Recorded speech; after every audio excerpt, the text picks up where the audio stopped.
मंगरुआ ने आप अपना चौपाल सजाया है हमेशा की तरह। और हमारे साथ हैं युग वार्ता के संपादक संजीव कुमार जी। बिहार के ही रहने वाले हैं और मंगरुआ भी बिहार का ही रहने वाला है, तो दोनों बिहार को समझते हैं। क्या संजीव जी, क्या उम्मीद लगता है जी बिहार में? नमस्कार। नमस्कार नमस्कार। खेला खेला खेला खेला, क्या खेला हो जाएगा क्या? ये बिहार बहुत उर्वर भूमि है और राजनीति यहाँ हमेशा से बड़े पैमाने पर समझी जाती है। और हम पत्रकार हैं तो हम वाकई जानते हैं जो यहाँ जो भी होगा अच्छा ही होगा। और उम्मीद की जानी चाहिए जो बिहार के हित में होगा, क्योंकि अभी जो करंट सिनारियो लग रहा है,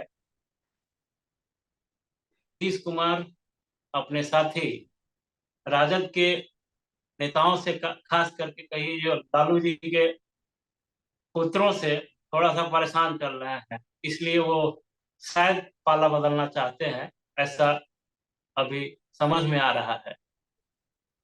तो हमें देखिए, हम सब उम्मीद करते हैं जो बिहार में अगर कुछ पाला बदलता भी है तो बिहार के हित में हो। जी जी। हमेशा ही परेशान ही रहते हैं। उस समय जब, चूंकि मैंडेट जो ये मिला था, ये भाजपा के साथ चुनाव लड़ा था नीतीश कुमार ने, और उसके लिए मैंडेट मिला था, लेकिन पाला बदल के कहीं और चले गए। और बिहार में क्या, देश में नीतीश कुमार का जब भी नाम आता है तो पलटने के लिए तैयार रहते हैं। हमेशा यही बताते हैं कि हित में है, हित में है, हित में है, बिहार का हित कर रहे हैं। उस समय उन्होंने कहा था कि पार्टी तोड़ रहा है बीजेपी, इसलिए हम इधर आ रहे हैं। अब उधर जा रहे हैं और कह रहे हैं कि कहना भतीजा के साथ बन नहीं रहा। ये आ, पहले मैं भी नीतीश जी को बहुत मानता था, लेकिन जब से ये नीतीश जी ने भाजपा से एक तरह से कहिए जो गठबंधन टूटा था, उसके बाद मैं जो है खास करके पत्रकार के तौर पे नहीं, मैं एक आम नागरिक के तौर पे मेरा ये सोचना होगा जो नीतीश जी का ये स्वभाव जो है वो ठीक नहीं है, क्योंकि इससे जो है जनता में जो उनकी छवि थी वो खराब हुई। नीतीश जी अपने शासनकाल में 10 साल का शासनकाल उनका उस समय तक था, और जितना विकास उन्होंने किया था, अगर वो उस विकास के दम पर भी अगर चुनाव लड़ते भाजपा के साथ तो अच्छी खासी सीट उनको मिलती और वो फिर से सत्ता में वापस आते। नहीं, लेकिन सत्ता में वो तो वो है ही। कैंडिडेट का काम किया। जी सत, क्या कर रहे हैं? सत्ता में तो वो है ही। सत्ता कहाँ जाती है नीतीश को छोड़ के? कुर्सी कुमार के पास तो कुर्सी सलामत है। चाहे इधर मेरा रहे चाहे कहना उधर, ये है कि चाहे इधर रहे चाहे वो उधर रहे, फर्क भाजपा क्या से पड़ता है? भाजपा को छोड़ करके या आरजेडी में जा रहे हैं, या फिर आरजेडी को छोड़ करके जो भाजपा में आ रहे हैं, तो हर बार उनके साथ जो हो रहा है ये कारण ही यही है। जो वो चाहते हैं जो हमेशा हम सत्ता में बने रहें, हमेशा मुख्यमंत्री की कुर्सी मेरे पास रहे। कई बार उनको मुगालता हो जाता है जो वो प्राइम मिनिस्टर भी बन सकते हैं। तो कई सारी चीजें हैं जिसमें वो चाहते हैं जो सत्ता की चाबी उनके पास रहे, कुर्सी उनके पास रहे। तो ऐसे में आप कह सकते हैं जो ये इस तरह का निर्णय ढुलमुल रीति उनकी रहती है। कभी उनको लगता है जो आरजेडी ठीक नहीं कर रहा है, या लालू के सुपुत्र जो है उनके साथ ज्यादती कर रहे हैं। कभी उनको लगता है जो बीजेपी उनकी पार्टी तोड़ रही है, लेकिन ऐसा कुछ है नहीं। जब वो कह रहे थे या अब भी ऐसा कुछ है नहीं। बीजेपी तो हमेशा से उनको एक तरह से कहिए तो हमेशा चुनाव से पहले भी उन्होंने कहा कि नहीं, हमारे मुख्यमंत्री जो है नीतीश कुमार ही होंगे, लेकिन फिर भी उन्होंने पार्टी बदल लिया, फिर से आरजेडी के साथ चले गए। तो इस ढंग से देखे तो एक तरह से पलटू चाचा इनको नाम भी दिया है लालू के सुपुत्रों ने, तो ये पलटू राम है भी, पलटू नीतीश आप कह सकते हैं। नीतीश कुमार हमारे, अब वो नहीं है, वरिष्ठ पत्रकार थे जुगनू सरदे जी, नीतीश जी के बड़े मित्र भी थे। वो भी उनको जो है, दो नाम उनको दिए हुए थे, एक सुशासन कुमार और एक पलटू चाचा। तो वो भी पलटू चाचा इनको भी बोलते थे, जो ये पलटू चाचा ये हैं। उसको वो पलटू चाचा ना कह के वो कहते थे पलटू राम। तो आखिर नीतीश वो कुमार पलटू राम कोई आखिर वो बुरा नहीं है। आखिर वो पलट रहे हैं, कोई उनको पलटने के बाद भी अपने खाने में ले रहा है, अपने पास ले रहा है, तभी तो कुर्सी सलामत है उनकी। क्या मजबूरी ये है आखिर ऐसी शायद बने रहने का। नीतीश है जरूरी, आखिर क्या है मजबूरी? ये नीतीश, वही बात मैं कह रहा हूँ, जो हर दल जो है सत्ता में बने रहना चाहता है। तो अभी बीजेपी को भी लगता है जो सत्ता में बने रहना है, सत्ता में बने रहना है, तो किसके साथ बना सकते हैं? तो ये आरजेडी के साथ तो बनाएंगे नहीं। इनकी जो है स्वाभाविक गठबंधन जो है वो नीतीश के साथ ही बनता है, इसलिए नीतीश के साथ बनाएंगे। और वहां आरजेडी बीजेपी के साथ तो बनाएगी नहीं, तो इसलिए आरजेडी के लिए भी, अब चूंकि हमारे नीतीश जी उनके साथ चले जाते हैं, तो इसलिए आरजेडी के लिए भी सॉफ्ट टारगेट कहिए या नीतीश जरूरी इसलिए हो जाते हैं। और बीजेपी के लिए तो है ही, बीजेपी और किसी के साथ, कांग्रेस के साथ बनाएगी नहीं। तो नीतीश इस तरह से जरूरी बने हुए हैं, कह सकते हैं आप। जी।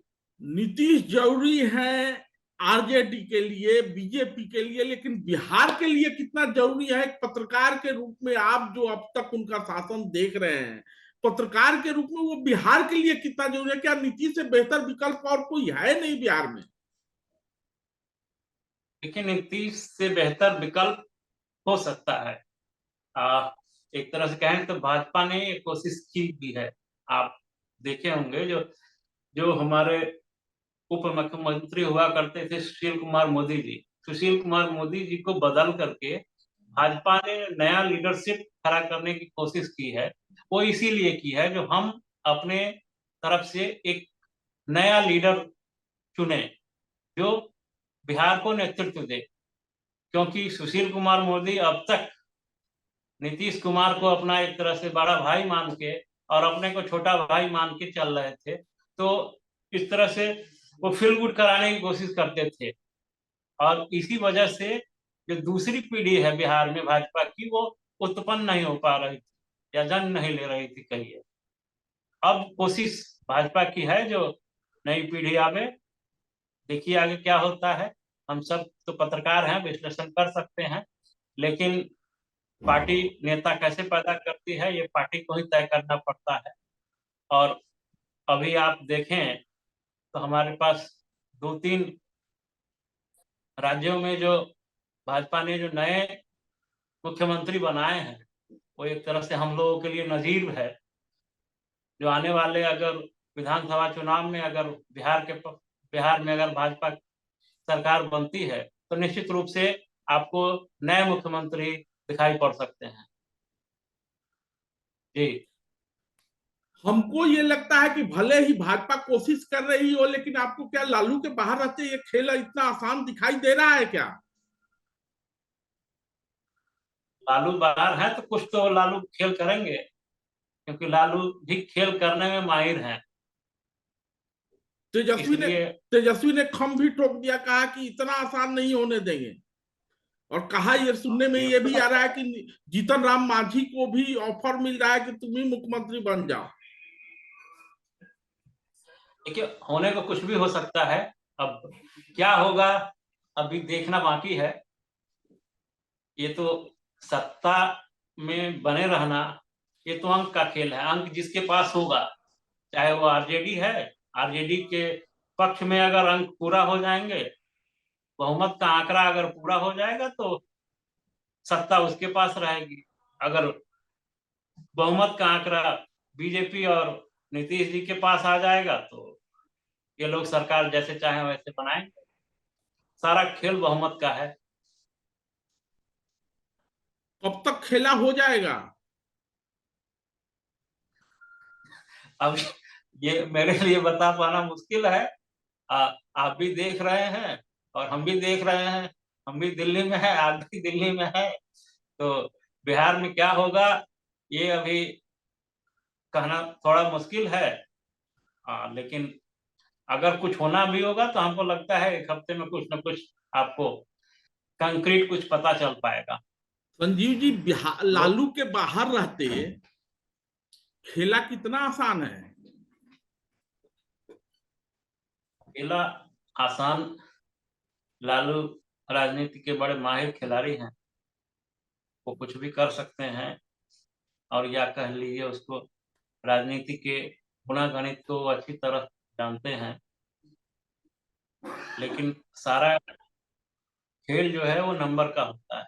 नंबर अगर भाजपा और नीतीश के पक्ष में होगा तो नीतीश जी मुख्यमंत्री बने रहेंगे, या नहीं तो हो सकता है अगर गणित आरजेडी के पक्ष में चला जाता है तो उधर आरजेडी की सरकार बन जाएगी। लेकिन ये कहना इतना आसान नहीं है, क्योंकि बीजेपी के धुरंधर ऐसे तो मानने वाले हैं। अगर वो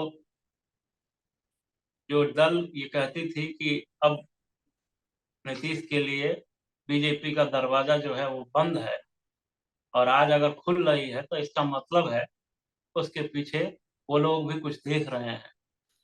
घटनाक्रम बहुत तेजी से बदल रहा है संजीव जी। लालू ने एक तरफ जीतन राम मांझी के बेटे को ऑफर दिया है, जैसा कि कहा जा रहा है। हालांकि ये सब ऑफर की बात तो कोई स्वीकार करता नहीं है, लेकिन कहा जा रहा है कि पहले जीतन राम मांझी के बेटे संतोष मांझी को ऑफर दिया कि उप मुख्यमंत्री बन जाओ। और अब ये कहा जा रहा है कि खुद जीतन राम मांझी को भी ऑफर दिया गया है कि तुम ही मुख्यमंत्री बन जाओ। उधर कांग्रेस का एक बैठक होना था पूर्णिया में, राहुल गांधी की यात्रा होनी है। कांग्रेस के जो कि 19 कांग्रेस के जो 19 विधायक हैं उसमें से मात्र 5 लोग पहुंचे हैं। क्या लगता है? राजनीति में कुछ भी कहना या अटकल लगाना या कोई चर्चा है तो उसको नजरअंदाज नहीं किया जा सकता है। हो सकता है चर्चा उनके पास वो ऑफर लेके गए होंगे, लेकिन ऑफर लेके जाना और उस चीज को नंबर कहाँ बैठता है, ये सबसे असली चीज जो है वो नंबर का है। नंबर का गेम अगर पक्ष में पूरा हो जाएगा तो हो सकता है खेला हो जाएगा, और अच्छा अच्छा नहीं पूरा हुआ तो नहीं। मान लीजिए कि खेला हो ही गया, नीतीश कुमार इधर आ ही गए, फिर इंडिया गठबंधन का क्या होगा? इंडिया का गठबंधन तो टूटना शुरू हो गया है।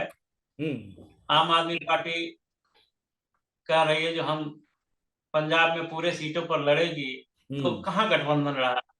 उधर ममता दीदी कह रही हैं जो एकला चलो रे, तो वहां भी गठबंधन आप समझ लीजिए जो वो भी अकेले लड़ेंगी, तो वहां भी गठबंधन नहीं। तो दो दल दो राज्य के अलग हो गए।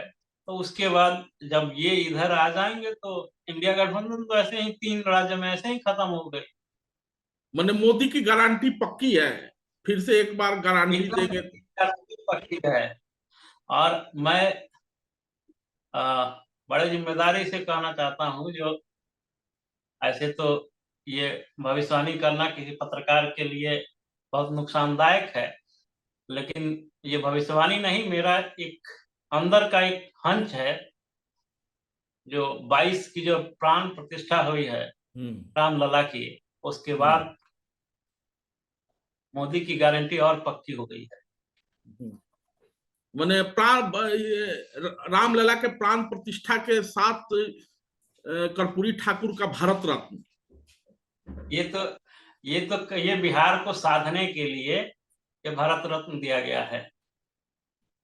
सज जाएगा बिहार। एकदम एकदम।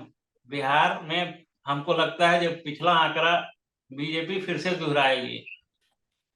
तो ये थे युग वार्ता के संपादक संजीव कुमार जी, और खेला के इंतजार में सारा बिहार है। हम लोग तो पत्रकार के नाते देखते रहते हैं कहाँ कहाँ खेला हो रहा है। और खेला का खेल, ममता बनर्जी ने ये शब्द दिया था, भारत की राजनीति को खेला हो वो। तो वो खेला जहां तहां हो रहा है, आगे और कौन कौन खेला होगा, ऐसे ही मंगरुआ अपनी चौपाल सजाएगा और आपके बीच आएगा। धन्यवाद संजीव जी। नमस्कार। नमस्कार।